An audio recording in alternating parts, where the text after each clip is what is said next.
നിങ്ങളുടെ favourite shows ഇനി ഒരിക്കലും മിസ്സാവില്ല. ഇപ്പോൾ C5 കാണും നിങ്ങളുടെ ഫേവറേറ്റ് ഷോ തികച്ചും സൗജന്യമായി. എന്താമോ നമുക്ക് ചേച്ചിയും കൊണ്ട് സിദ്ധിമുത്തി ഒന്ന് കാണാൻ പോവാം. ഒരുപാട് നാട്ടുമരുന്നുകളൊക്കെ സിദ്ധിമുത്തിക്ക് അറിയാം. അമ്മ, ആരാ സിദ്ധിമുത്തി? നാട്ടുവൈദ്യൊക്കെ അറിയാവുന്ന സ്ത്രീയാണോ? എന്റെ നാട്ടിലെ സിദ്ധിമുത്തിയുടെ വീട്. ഇപ്പോ കുറച്ച് പ്രായക്കായി.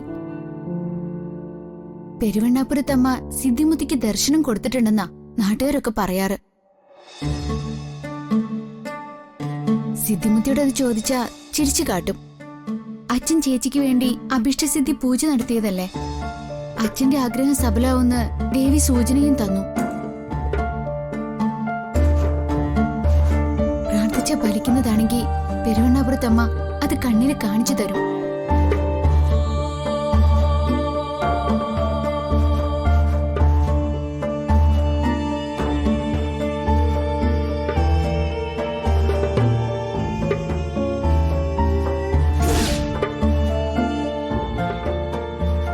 നട തുറന്ന അടയ്ക്കുന്നത് വരെ സിദ്ധിമുത്തി ക്ഷേത്രത്തിന്റെ പരിസരത്ത് തന്നെ കാണും. അത്രയ്ക്കും ദേവികടാക്ഷം അവർക്കുണ്ട്. എന്റെ അമ്മു, അമേരിക്കയിലെ ഡോക്ടേഴ്സ് നോക്കിയിട്ട് കഴിയാത്ത കാര്യം എങ്ങനെയാ ഒരു നാട്ടും പുറത്ത് മുത്തശ്ശിയെ കൊണ്ട് സാധിക്കുന്നത്? നിനക്ക് ദേവിയിലും ആ മുത്തശ്ശിയിലും ഉള്ള വിശ്വാസം കൊണ്ടാ നീ ഇങ്ങനെയൊക്കെ പറയുന്നത്.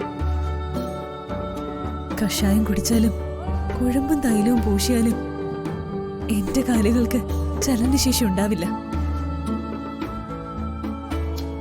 അതിനുള്ള മരുന്നുകളൊന്നും നാട്ടിൻ പുറത്ത് കിട്ടാനും പോകുന്നില്ല. ചേച്ചിക്ക് എന്നെ വിശ്വാസമില്ലല്ലേ? ആ വിശ്വാസം പോരല്ലോ അമ്മു എന്റെ പ്രശ്നത്തിന് പരിഹാരമാവാൻ. അമ്മ പറഞ്ഞ സിദ്ധിമുത്തിയെ ക്ഷേത്രത്തിൽ വെച്ച് കണ്ടതായി ഞാൻ ഓർക്കുന്നു. കാവി ധരിച്ച് രുദ്രാക്ഷം അണിഞ്ഞ, പല്ലില് കറുപ്പ് ബാധിച്ച ഒരു സ്ത്രീയല്ലേ? അതെ അച്ഛാ. അഭീഷ്ടസിദ്ധി പൂജയ്ക്കൊപ്പം നമുക്ക് തരുന്ന പ്രസാദം ചുവന്ന പൂക്കളാണെങ്കിൽ പ്രാർത്ഥിച്ച ആഗ്രഹം സഫലമാകും. വെള്ള പൂക്കളാണെങ്കിൽ നമ്മുടെ ആഗ്രഹം നടക്കില്ല. അവരാ അഭിഷ്ടസിദ്ധി പൂജയുടെ ഫലത്തെപ്പറ്റി എന്നോട് പറഞ്ഞത്. കേട്ടില്ലേ? ദേവിയായിട്ട് അച്ഛന്റെ മുന്നിലേക്ക് സിദ്ധിമുത്തിയെ ഒന്ന് കൊണ്ടുവന്നത്. ഞാൻ പറയുന്നത് ചേച്ചി ഒന്ന് വിശ്വസിക്ക്. അമ്മ ഇങ്ങനൊക്കെ പറയുന്നത് കേട്ടപ്പോ എനിക്കൊരു വിശ്വാസമൊക്കെ തോന്നുന്നു. നമുക്ക് മോളെയും കൊണ്ട് അങ്ങോട്ട് പോയാലോ പ്രഭേ? നിങ്ങൾ പൊക്കും, പക്ഷെ എന്നെ കൂട്ടം നിൽക്കണ്ട. തൈലത്തിന്റെ ഗന്ധം ശ്വസിച്ചാൽ തന്നെ എനിക്ക് ഛർദ്ദിക്കാൻ വരും. പിന്നെ ആ ദേഹത്ത് വാരി പുരട്ടുന്നത്.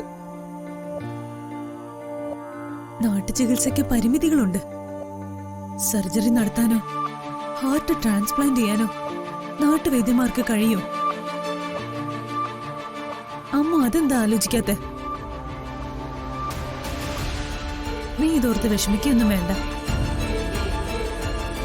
ഞാനിനി ഇത്തരം പരീക്ഷണങ്ങൾക്കില്ല. ഡോക്ടർ പറഞ്ഞത് എന്തോ അത് നടക്കട്ടെ. ഡൗൺലോഡ് ചെയ്യൂ C5 ആപ്പ്. കാണൂ എല്ലാ എപ്പിസോഡുകളും സൗജന്യമായി.